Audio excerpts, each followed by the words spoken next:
Good afternoon, kids. Miss Leah today is going to read you a Thanksgiving story. Come on and listen. Okay, friends, so the book that Miss Leah is going to read is called Gracias, the Thanksgiving Turkey. And here is Gracias. Here he is. And I'm going to read you a story about this Thanksgiving turkey. Gracias, the Thanksgiving Turkey by Joy Cowley and illustrated by Joe Cepeda. Read, read, read a book. We are getting smart. Here are pictures. Take a look. Here are words. Let's start. Gracias, the Thanksgiving Turkey. My dad sent me a present, Miguel told everyone at school. I'm going with my grandmother to the train station to pick it up. That's exciting, Miguel, said his teacher. Do you know what it is? Maybe rollerblades, maybe a baseball glove, said Miguel. It's from my dad, so it'll be something really good. Miguel's best friend Clarence said, You know about Miguel's dad? He has a big red and silver truck with 18 wheels, and he drives across the country in it. Ella and Tia Rosa went to the train station with Miguel. There was a large box with holes in it. Through one of the holes poked a head with a beak and eyes. It's a bird, cried Miguel. On top of the box was a message. Fatten this turkey for Thanksgiving. I'll be home to share it with you. Love, Papa. When Miguel's grandfather saw the turkey, he said, Where can we put a turkey? A New York City apartment is not a farm. Que problemo, said Tia Rosa. That brother of mine is loco. Miguel said, I love my turkey. I'm going to call her Gracias. In the end, Abuelo said Miguel could keep the turkey, but she must have a house. Venga! We will make her a cage in the backyard where she can talk to the pigeons. In the library, Miguel found a book about turkeys. He read the turkeys were grazers. They like grain, but they also ate green plants. Clarine and Miguel went to Central Park. They talked to the park ranger, and he gave them sacks of cut grass. Mr. and Mrs. Chatterjee saved old lettuce and cabbages from their store. Soon the whole neighborhood knew about Gracias. Hi, Clarine. Hi, Miguel, said Police Officer Devereaux. Is that turkey getting fat? Yes, ma'am, said Miguel. When she gets too big for your oven, give her to me, said Officer Devereaux. I've got a bigger oven. As Gracias grew, she became Miguel's amiga. She made a gobble-gobble noise every time she saw Miguel, and she ate from his hand. Abuela told Miguel, you can take Gracias out of her cage as long as you clean up after her. Miguel wanted to take his turkey out for a walk in the street.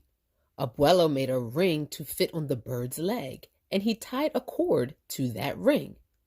Now she will not fly into someone's oven, Abuelo said. Miguel worried when there was talk about ovens. He wrote to Papa, Can we get another turkey for Thanksgiving? One that is dead already? But there was no reply. At church, Miguel lit 2 candles, one for his father and one for Gracias. Please, Senor, he prayed, keep them safe. Tia Rosa also lit a candle. Pobre niño, she said. The leaves fell from the trees. The weather grew cold. Abuelo made a cover for the cage. Why bother, said Abuelo. It is nearly Thanksgiving. People shouldn't eat pets, said Miguel. She's a turkey, said Abuela. That's what turkeys are for. We're amigos, cried Miguel. I love her. I told you it'd be a problem, said Tia Rosa. On Saturday afternoon, Clarine came over to watch football with Miguel. Suddenly, there was a noise, louder than the television. Miguel jumped up. Gracias! The kids ran outside. The cage was empty. A boy was running down the street, the big turkey flapping under his arm. Gracias! Yelled Miguel. You bring that turkey back, shouted Clarine. Everyone helped Miguel and Clarine look for Gracias, but no one could find as much as a feather. Mrs. Chatterjee said, "How could someone steal your turkey? That's terrible." "No worries," said Chatterjee. "I have frozen turkeys in the shop. I give you one for free." Miguel shook his head and began to cry. "Let's go home," said Clarine, holding his hand. That night there was a knock on the door. Officer Devereaux held a bag that shook and went gobble gobble. "Gracias!" yelled Miguel. "I found this turkey in a no parking zone," said Officer Devereaux. "I had to arrest her." Miguel took Gracias and hugged her. Officer Devereaux said, "If I were you, I wouldn't leave a fat turkey in your yard. This time she got away.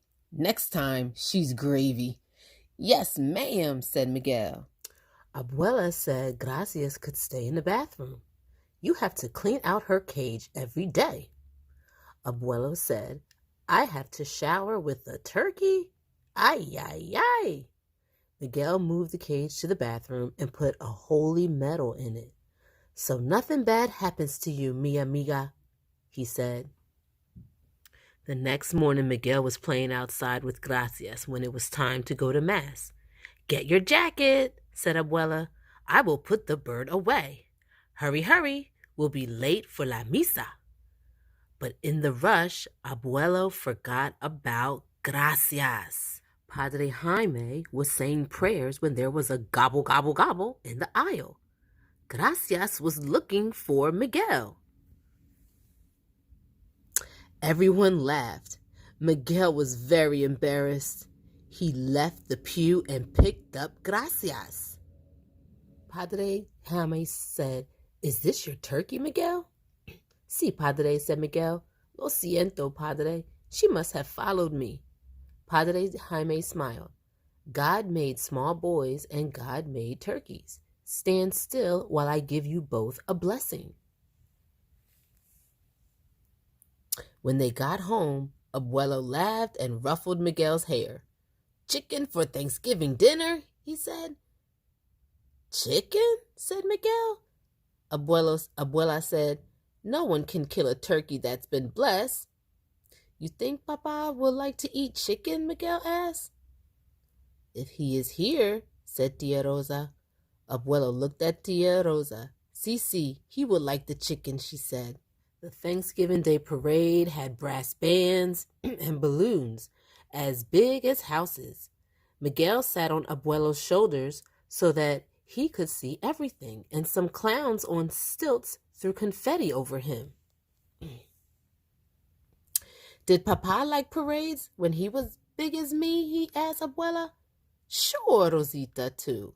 I had one of them on each shoulder," Abuela told Miguel. The apartment was filled with the fragrant smells of chicken and cornbread.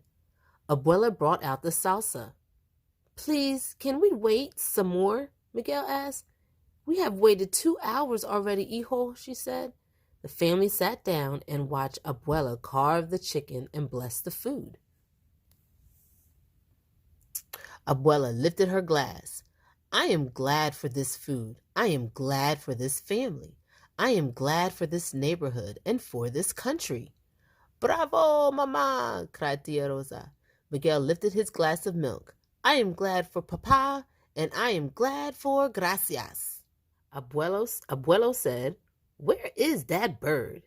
He left the room and returned with Gracias. Abuelo put Gracias on the chair next to Miguel and sat a plate of cornbread in front of her. Gracias ate from the dish.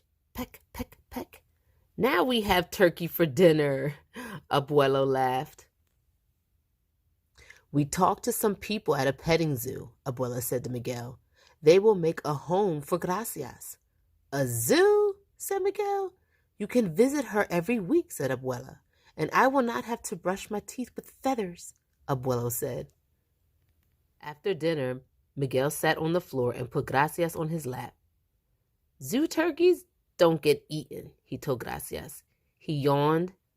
His stomach was full of chicken and cornbread, and he felt sleepy.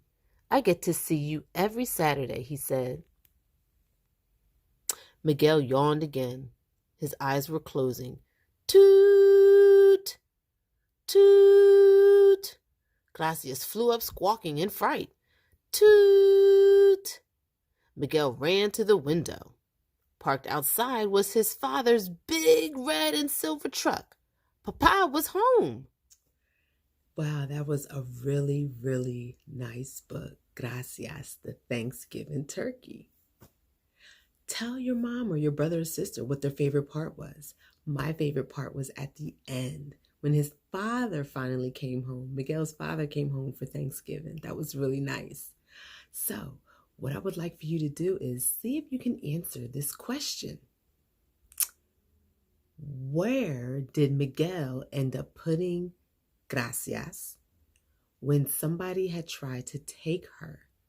Where was the safe place that Miguel had placed Gracias? And Miss Leah will see you tomorrow. Bye, children.